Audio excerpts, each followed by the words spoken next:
بسم اللہ الرحمن الرحیم، السلام علیکم۔ کیا حال ہے؟ سب کے ٹھیک ٹھاک ہیں؟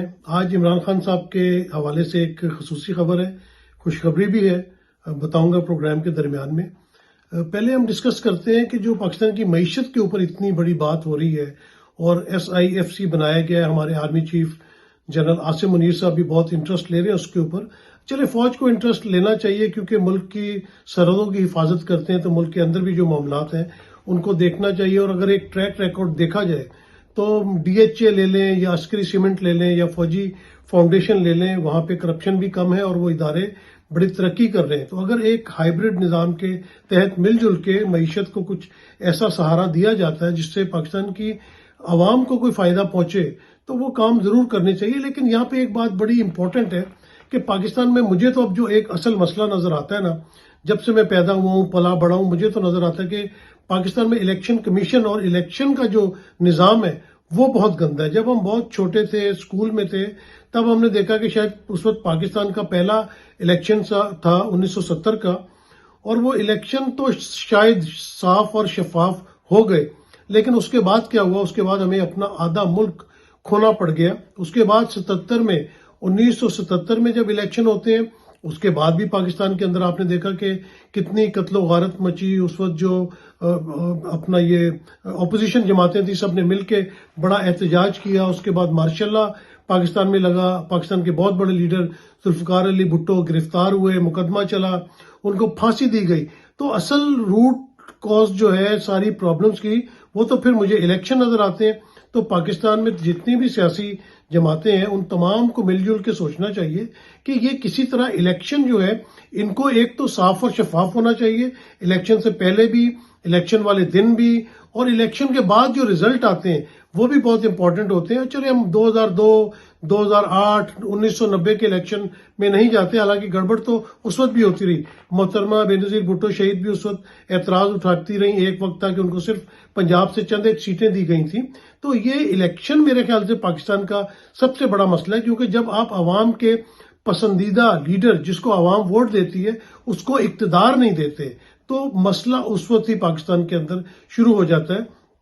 ابھی اب اگر ہم 2013 کے الیکشن لے لیں تو زرداری صاحب جو آج کل صدر بھی ہیں، انہوں نے کہا تھا کہ یہ 2013 جو ہے ROs کے الیکشن ہے، اور اس وقت کے چیف جسٹس افتخار چودھری صاحب کے اوپر الزام تھا کہ انہوں نے سارے جو الیکشن ہیں وہ مینج کروائے ہیں۔ تو بھئی یہ اداروں کی اس طرح کی انوالومنٹ جو ہے وہ الیکشن میں کیوں ہوتی ہے؟ الیکشن تو صاف اور شفاف ہونا چاہیے۔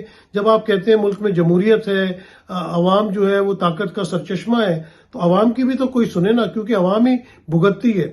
جب ٹیکس لگانے ہوتے ہیں عوام پہ لگتے ہیں، مہنگائی ہوتی ہے عوام کے اوپر ہوتی ہے، باقی تو جو بھی بیوروکریٹس ہیں، سرمایہ دار ہیں، سیاست دان ہیں، یہ تو قوم کے پیسوں کے اوپر عیاشی کرتے ہیں۔ بڑی بڑی گاڑیاں ہوتی ہیں، بڑے بڑے پروٹوکول ہوتے ہیں، بڑی بڑی فیسلٹیز ان کو ملی ہوتی ہیں۔ تو یہ اگر الیکشن صحیح ہو جائیں اور جو عوام کے نمائندے ہیں وہ سامنے آ جائیں، تو میرے خیال سے اس میں بہت زیادہ بہتری آ سکتی ہے۔ اس کے بعد 2018 کے الیکشن میں کہا گیا کہ RTS بیٹھ گئی، یا جہانگیر ترین صاحب کا جہاز اس وقت جس طرح استعمال کیا گیا لوگوں کو لانا لے جانے اور جوڑ توڑ میں، ان جوڑ توڑ سے آخر ملا کیا ہے؟ ابھی بھی اگر آپ دیکھ لیں کہ جو عدم اعتماد کے بعد سے جس طرح آپ نے جوڑ توڑ کرنا شروع کیا، الیکشن سے پہلے کتنا آپ نے زور لگا لیا کہ PTI کے لوگوں کو آپ نے منعرف کروایا، ان سے زبردستی پریس کانفرنسز کروائیں، عمران خان صاحب کے اوپر اتنے کیس بنائے گئے، پھر تحریک استحکام پارٹی کو لائے، اس میں لوگوں کو شامل کروایا گیا۔ اس کے بعد دوسری طرف آپ نے تحریک انصاف پارلیمنٹیرین جو خیبر پختونخوا میں سابق وزیر اعلیٰ سرد پرویز خٹک صاحب نے بنائی، ان کا حشر کیا ہوا؟ عوام کی نبض آپ نہیں دیکھتے، عوام کی نبض کو آپ نہیں سمجھ سکتے۔ عوام نے تمام چیزوں کو مسترد کر دیا۔ اس کا مطلب ہے کہ جو بھی آپ آؤٹ آف دا باکس جا کے تجربے کرتے ہیں وہ کبھی بھی کامیاب نہیں ہوتے، اور وہ آپ کے سامنے آ گیا۔ آپ نے تمام معاملات کر کے دیکھ لیے۔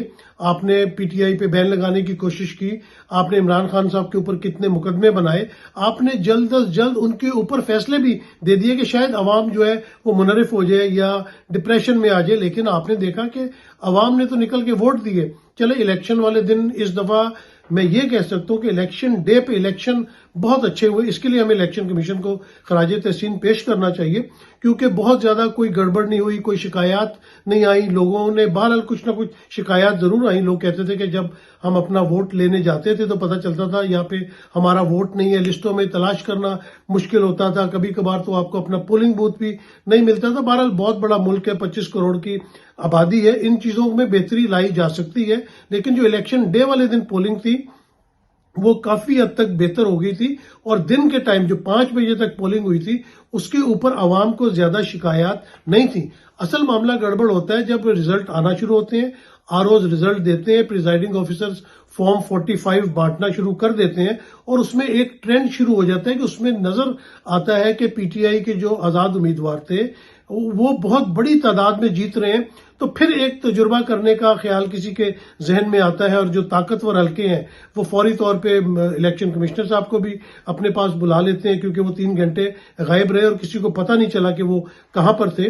اور اس کے بعد جس طرح آروز آفس میں کچھ لوگ آ کے بیٹھ جاتے ہیں, نتائج جو ہے وہ تبدیل کرنے شروع کر دیے جاتے ہیں, جو فارم 45 دیے جاتے ہیں کینڈیڈیٹس کو اس کے حساب سے رزلٹ کمپائل نہیں ہوتا. تو اصل تو اس ملک کا مسئلہ جو ہے وہ مجھے الیکشن ہی نظر آتا ہے کہ الیکشن جب صاف اور شفاف نہیں ہوتے, جس طرح 2013 میں آصف زرداری نے کہا کہ آروز کے الیکشن تھے, عمران خان صاحب نے 2014 میں دھرنا دیا اور انہوں نے کہا کہ 4 حلقے کھلوا دیں. اب دیکھیں نا, 4 حلقے نہیں کھلوائے گئے, کتنا پاکستان کو نقصان ہوتا ہے نا اس طرح کی جب بھی کوئی تحریک چلتی ہے, کوئی چیز ہوتی ہے. لیکن لوگ اپنا حق مانگتے ہیں تو کس سے مانگے؟ اگر پاکستان میں مانگتے ہیں تو ملتا نہیں, باہر اگر کسی کو خط لکھتے ہیں جس طرح محترمہ بینظیر بھٹو نے بھی لکھا تھا تو پھر وہ بڑی اس کے اوپر چہمے گوئیاں ہوتی ہیں. تو میرے خیال سے سیاستدانوں کو مل جل کے بیٹھنا چاہیے اور الیکشن کا ایک صاف اور شفاف نظام بنانا چاہیے. اب کر لیتے ہیں عمران خان صاحب کی بات. عمران خان صاحب کے بارے میں خوشخبری یہ ہے کہ مقتدر حلقوں میں یہ بات جو ہے وہ اب ان کو ریئلائز ہوتی چلی جا رہی ہے کہ انہوں نے جو توڑنے کی کوشش کی تھی عمران خان صاحب کو, وہ تو نہیں ٹوٹے, وہ تو اپنے بیانیے پہ کھڑے ہیں اور عوام ان کے ساتھ ہے. اگر آپ معیشت بہتر کرنا چاہتے ہیں تو آپ کو عمران خان صاحب کے ساتھ ڈائیلاگ کرنے پڑیں گے. اور آپ کو پتہ ہے کہ اسی وجہ سے, کوئی اور وجہ شاید نہیں تھی, بشرا بی بی کو جو بنی گالہ میں رکھا گیا وہ اسی وجہ سے رکھا گیا کہ بنی گالہ جا کے کسی بات کے اوپر نیگوشیٹ کرنا آسان کام ہے, کیونکہ اڈیالہ جیل میں تو کوئی بھی جا کے نیگوشیشن نہیں کر سکتا, کیونکہ وہاں پہ میڈیا بھی باہر موجود ہوتا ہے, وہاں پہ اور قیدی بھی بہت زیادہ ہیں, وہاں سے بات جو ہے وہ لیک ہو جانے کا بہت بڑا خطرہ بھی موجود ہوتا ہے. تو بشرا بی بی کے ذریعے ہی عمران خان صاحب کو پیغامات پہلے بھی بھجوائے جاتے رہے, جس پہ عمران خان صاحب ڈٹے رہے اپنے موقف کے اوپر, اور وہ یہی کہتے ہیں کہ ہمارا مینڈیٹ ہے ہمیں واپس دیا جائے. اور میرے خیال سے یہ کوئی بہت غلط بات بھی نہیں ہے. اگر ایک بندہ الیکشن جیتا ہے تو آپ اس کو اس کی سیٹیں دیں تاکہ وہ حکومت بنا سکے. جب عوام کی حکومت آئے گی, جب عوام کے نمائندے ہوں گے, جب عوام کو ٹرسٹ ہے, آپ کتنا بھی کہہ لیں کہ عمران خان نے گھڑی چوری کر لی, عمران خان بے ایمان ہے, عمران خان نے القادر ٹرسٹ میں فلاں کر لیا, لوگ نہیں مانیں گے کیونکہ لوگوں کو حقائق کا پتہ ہے. وہ عجیب معاملہ چل رہا ہے 190 بلین والا, اس میں جناب وہ پیسے تھے ملک ریاض صاحب کے, وہ پیسے بھیجے گئے تھے اپنا حسین نواز سے فلیٹ خریدنے کے لیے جو 1 ہائیڈ پارک یہاں پر لندن میں موجود ہے, اور وہ پیسے این سی اے نے پاکستان کو واپس کیے. وہ پیسے آئے سپریم کورٹ میں اور وہ سپریم کورٹ کے پاس پڑے رہے. ابھی موجودہ سپریم کورٹ نے شاید وہ اسٹیٹ بینک کے حوالے کیے ہیں. تو اس میں کرپشن کہاں سے نکل آئی؟ کرپشن کا کوئی اندیا تو دکھایا نہیں گیا, کوئی بات بتائی نہیں گئی, چپکے سے جیل کے اندر بیٹھ کے آپ نے تمام معاملات کر لیے, آپ نے سزائیں دے دی. تو اس طرح تو نہیں ہوتا نا کہ آپ چھپ کے کورٹ چلائیں. یہ آج کل دنیا سوشل میڈیا کی دنیا ہے, دنیا ساری چیزیں دیکھ رہی ہے. تو آپ نے پوری کوشش کر لی عمران خان صاحب کو بے ایمان ثابت کرنے کی, لیکن اللہ تعالیٰ نے ان کی عزت رکھی اور انہوں نے ساری زندگی جو ہے کبھی پیسے کو اہمیت نہیں دی ہے. شوکت خانم بنایا, نمل یونیورسٹی بنائی, پاکستان کی بہتری کے لیے کام کیا, غریبوں کے لیے ہمیشہ سوچا, لنگر خانے بنائے. تو جس شخص کے اندر اب غریب کے لیے ایک چیز ہوتی ہے, اس کا احساس ہوتا ہے, اس کو آپ جو ہے وہ ختم نہیں کر سکتے.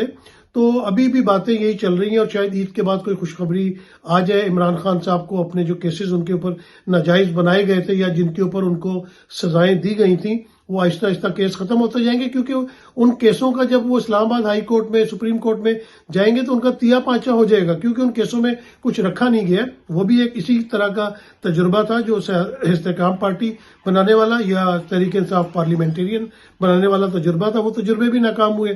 یہ تجربے بھی ناکام ہوئے، تو میرے خیال سے اگر پاکستان کو آگے لے کے جانا ہے تو آپ نے پاکستان کے سب سے بڑے لیڈر، سب سے مقبول لیڈر عمران خان صاحب کو جو ہے وہ ٹیبل پہ لانا پڑے گا، اور وہ آئیں گے بالکل ٹیبل پہ، کیونکہ وہ پاکستان کی بہتری سوچتے ہیں، وہ ہمیشہ پاکستان کی انہوں نے بہتری ہو، بھلے کرکٹ کی ہو، بھلے باہر کی دنیا میں کوئی بات ہو، انہوں نے ہمیشہ پاکستان کی بات کی ہے، پاکستان کی غریب عوام کی بات کی ہے۔ تو عید کے بعد دیکھیں انشاءاللہ تعالیٰ خوشخبری آ سکتی ہے، ان کو رہائی مل سکتی ہے، اور وہ بھی ہمارے اور آپ کے درمیان آ کے بیٹھیں گے، اور اس کے بعد پاکستان کے لیے بات ہوگی، سیاست کے لیے بات ہوگی۔ سیاست تو پاکستان میں چلتی رہے گی، اور ادارے بھی جو ہے وہ بھی ساتھ چلتے رہتے ہیں، اداروں سے ہمیں جو ہے وہ خوفزدہ نہیں ہونا چاہیے۔ ادارے ہمارے ملک کے ادارے ہیں، جب ایک ہائیبرڈ نظام ہے، اسٹیبلشمنٹ ہماری اس کی مداخلت ہے بہت زیادہ، تو پھر سب کو مل جل کے ساتھ چلنا چاہیے۔ جب سب مل جل کے ساتھ چلیں گے تو حالات بہتری کی طرف جائیں گے، لیکن یہ مینڈیٹ چوری ہونے والا مسئلہ حل ہونا چاہیے۔ جس پاپولر لیڈر کو عوام نے ووٹ دیا ہے، عوام نے اپنا اعتماد کا اظہار کیا ہے، وہ جب تک حکومت میں موجود نہیں ہوگا، عوام آپ معیشت کے لیے کوئی بھی بہتری کا کام کرنے کے بارے میں سوچیں گے، عوام آپ کا ساتھ نہیں دے گی، کیونکہ آپ نے عوام کا ووٹ چوری کیا ہے۔ آج کے لیے اتنا ہی کافی ہے، اجازت دیجیے، اللہ حافظ۔